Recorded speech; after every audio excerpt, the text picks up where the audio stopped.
Hello lovely people, how are you today? So in my previous corrietenboom video, I introduced Corrie, her father, Papa Tenboom, and her older and wiser sister, Betsy.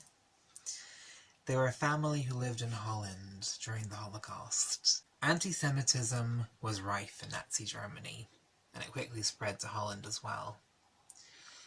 Here's a short quote about the Nazi ideology that's going to catapult the rest of the narrative. The Nazis spread a fear of miscegenation, regression, or corruption of racial purity. This was not unique to the Nazis. Edmund Spencer did the same about Ireland when the British Empire were invading us. It can also be found in North America when Europeans were hunting the Native Americans, and also when Africa was being colonized as well. Attitudes towards Aryan supremacy were linked to belief in evolution. The Nazis brought their own biases and prejudices to Charles Darwin's idea. The Jews were seen as something other than human, and interracial unions would pose a threat to white superiority into the future. They were seen as humans' evolutionary ancestors. To present Jews as hybrids of the past was to suggest that they ought to be excluded from a future to which they did not belong. Purportedly, the solution to this was to compartmentalise all the Jews somewhere away from the pure breed humans. However, even if they believed that pseudoscience was true, that would have still led to the continuation of their subhuman species. So I suppose the final solution was the inevitable endgame all along: the Jews' extermination. Corrie would later say that every experience God gives us, every person he puts into our lives, is the perfect preparation for a future only he can see. In May 1942, a well-dressed woman came to the Tenboom store. She was a Jew. She said that her husband had been arrested several months before, as occupation authorities had recently visited her. She was afraid to return home. Having heard that the Tenbooms had actually helped out some of the Jewish neighbours, the Viles, she asked if she might stay with the family. Corrie's reaction was understandable. She was like, sorry, I don't think that's gonna work. But Papa replied, in this household, God's people are always welcome. Even though her being there endangered his own family, he would not turn his back on the Jews. News that Corrie was allowing Jews to stay with her spread quite quickly among the Jewish community. Eventually, a number of Jews had turned up, and Corrie agreed to let them stay in the house. Other guests in the house were members of the Dutch resistance, to which the Tenbooms would eventually belong. And because of the number of people using their house, the Tenbooms built a secret room in case a raid ever took place, in case the Nazis ever burst through the door someday. Now, Corrie's bedroom is at the very top of the Tenboom house. You can still visit it today. So that was the logical place to build this secret room. That would give people the most time to avoid detection from the authorities. A member of the Dutch resistance designed a hidden room behind a false wall. Over the next number of weeks, people would come to the house, holding newspapers or bags, but actually they had concealed materials for making this secret room, such as bricks and building supplies. When it was finished, the secret room was 30 inches, so 76 centimetres deep, or 2.5 feet, and the size of a medium wardrobe. A ventilation system allowed for breathing. In order to enter the secret room, a person had to open a sliding panel in the plastered brick wall under a bottom bookshelf and crawl in on their hands and knees.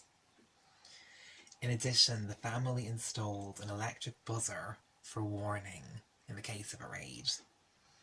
The buzzer was in the watch shop, but you couldn't hear it there. You could only hear it in the house.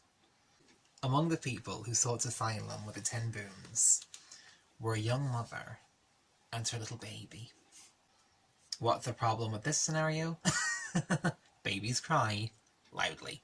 So Corrie felt very, very hesitant about letting them stay, as it would risk jeopardising the security of the other Jews in the house. Corrie wasn't quite sure what to do, so she decided to get some spiritual guidance from her pastor. However, the pastor frowned at her and was like, Cornelia, are you breaking the law? Are you knowingly hiding Jews, illegal citizens, in your house?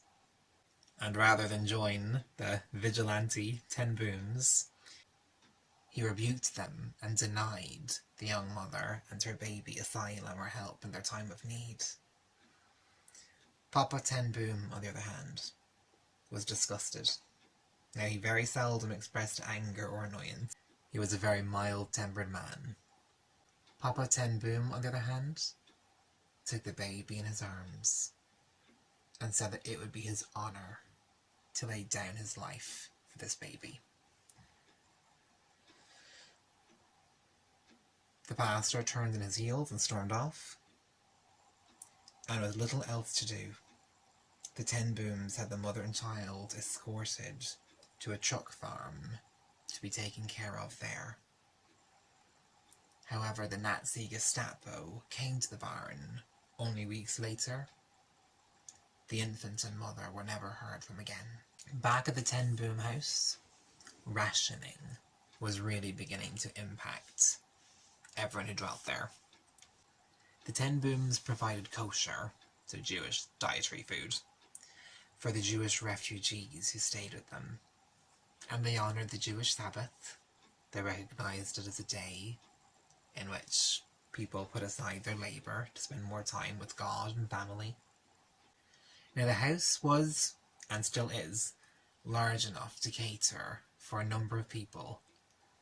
The ration cards, on the other hand, did not. As is often the case in countries during times of war, food became scarce, and every non-Jewish Dutch citizen was given a ration card. This said how much sugar people could buy, or how much tea, or coffee, or bread, etc. This human obstacle, however, was not too great for God. God often puts people in our lives days, weeks, months, and even years earlier than we might consider them particularly relevant. I said in the last video that Corrie had worked with disabled people for a number of years. Well, the father of one such disabled person was in the civil service, and he was over the ration cards. So one night, desperate for some extra food, Corrie felt a little bit cheeky and brave, and she got on her bicycle. To be caught breaking curfew could get one in trouble with the Gestapo. However, time was of the essence, resources were needed. So under the cover of darkness, Corrie cycled to his house. He opened up the door and instinctively knew why she was there. This really surprised Corrie.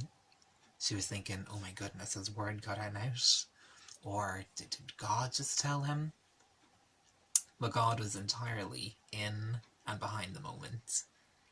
And he just said, Cornelia, how many ration cards do you want?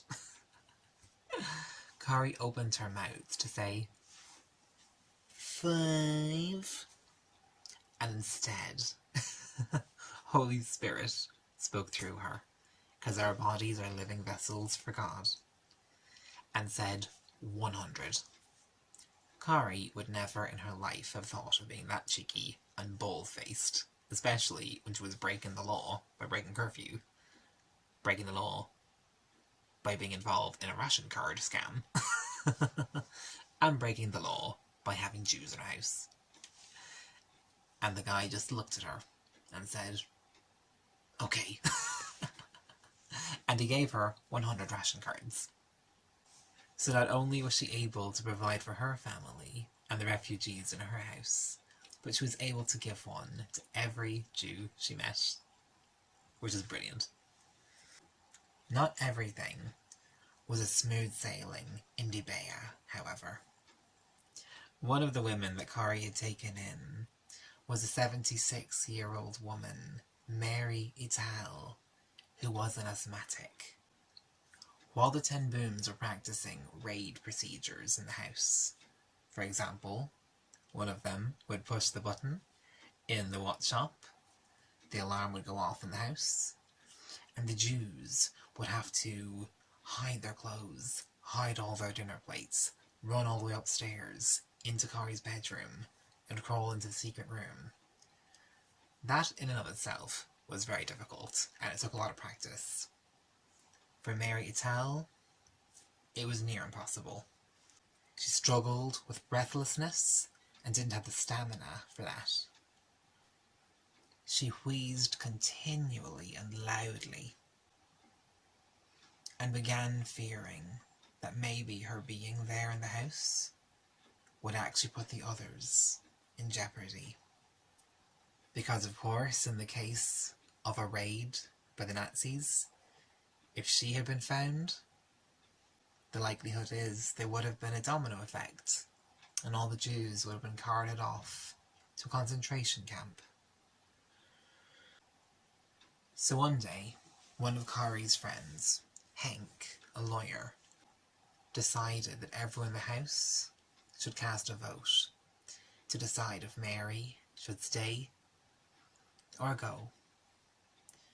There were 9 people partaking in the vote. Everyone just had to decide yes, she can stay, or no, it's too risky. She has to find somewhere else.